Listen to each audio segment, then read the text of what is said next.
So I've been using the Samsung Galaxy Z Fold 7 for over a week now as my daily. And I do have some new observations and new impressions I want to share with you guys. And that's in relation to the battery life, some new ways I've been using the Samsung Galaxy Z Fold 7, some new things I have rediscovered, and also some pain points that I've noticed. Now let's dive in and talk about those things.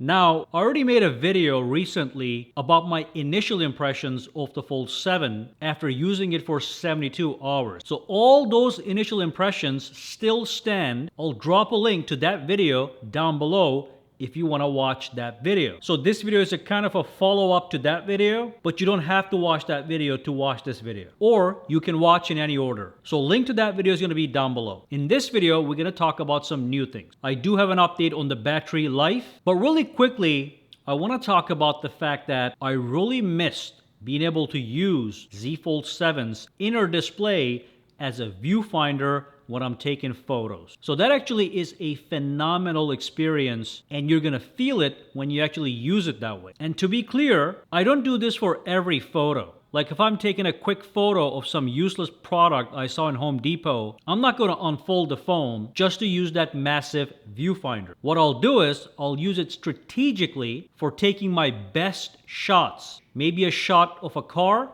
or perhaps a shot of a nice, beautiful landmark that I want to get just right. So that is definitely something that has been rekindled in me, and it's making me actually take more photos than usual because it just feels very useful to have such a large viewfinder. So that's one thing. Now I do want to talk about the battery. Guys, before we dive in real quick, if you are planning to buy the Galaxy Z Fold 7, use the exclusive links below for sakitech viewers to unlock some serious perks. First, you get a free $50 Samsung credit which activates when you click the link. Get up to $150 storage upgrade credit. You can use that to double your storage for free or get a huge discount on the 1TB model. Get up to $1,000 in trading credits for your old Samsung device. And also get 30% off on Galaxy watches and buds. These are limited time exclusive offers available through the link below. So the final verdict on the battery is that it does last a full day with a single charge. So it takes approximately 1 hour and 20 minutes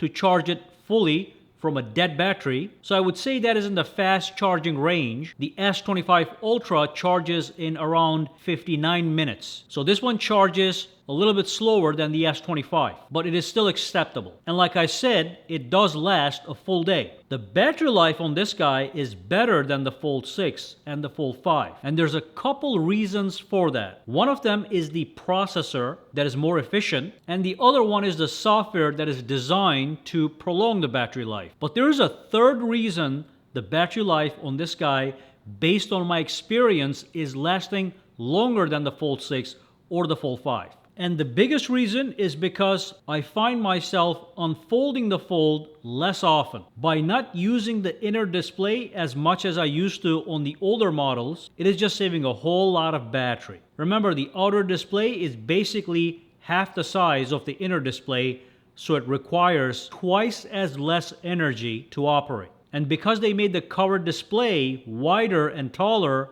which means basically I can do most things I want on the outer display, that is just saving me battery. And I think that is why the Fold 7 is lasting longer than the previous models. So like I said in my previous video, I only unfold it now to do major things like watch a movie, read a book, multitask, or research.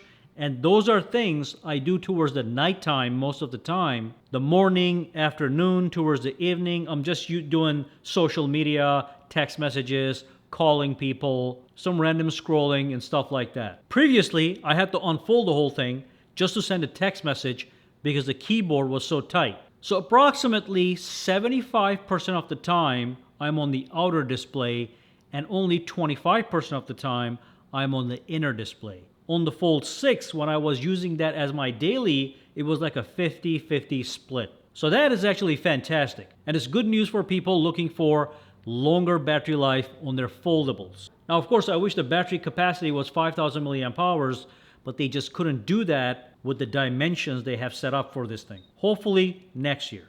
So that's that. Now, one more thing that's a problem is unfolding this phone without a case actually is quite hard.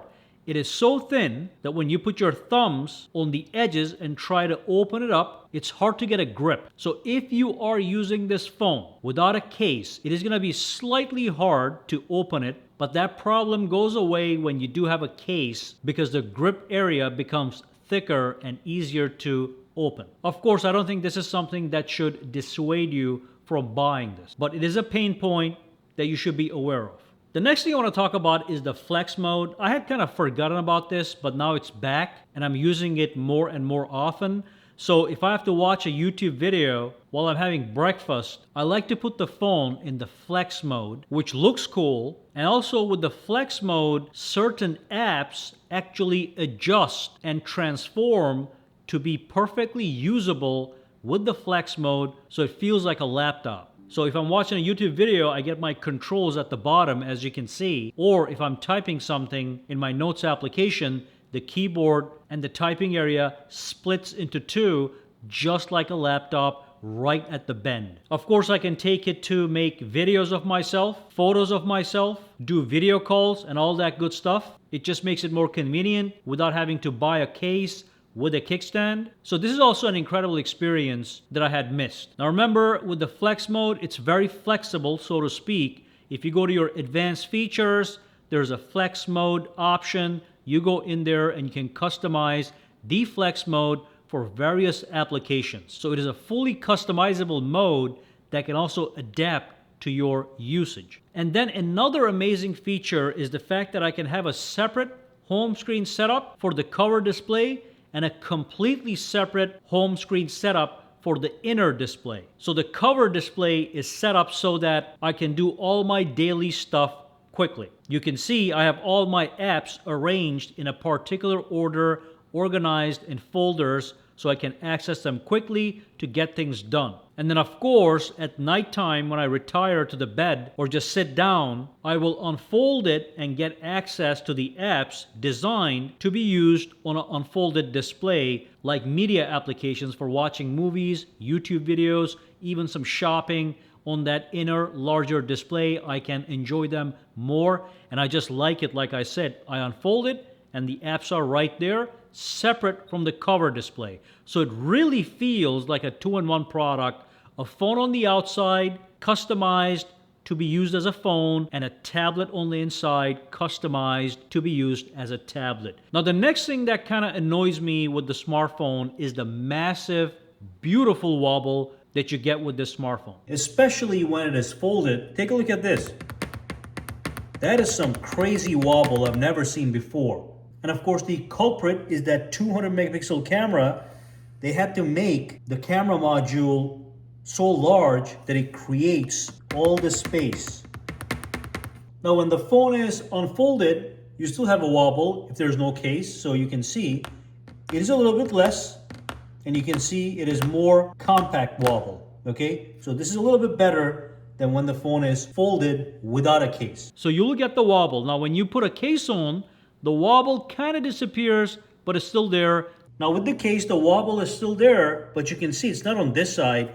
It shifts to this side based on the kind of case you get, but you still get a little bit, as you can see, but not as bad. Now compare that to a traditional phone like the S25 Ultra, and basically after you put a case on it, the wobble, there is nothing, okay? So nothing here, nothing here, nothing here, just a little bit here, but it's so minor, doesn't even matter. All right, so that's about it. That is my impressions after a whole week. Remember, there's the first video.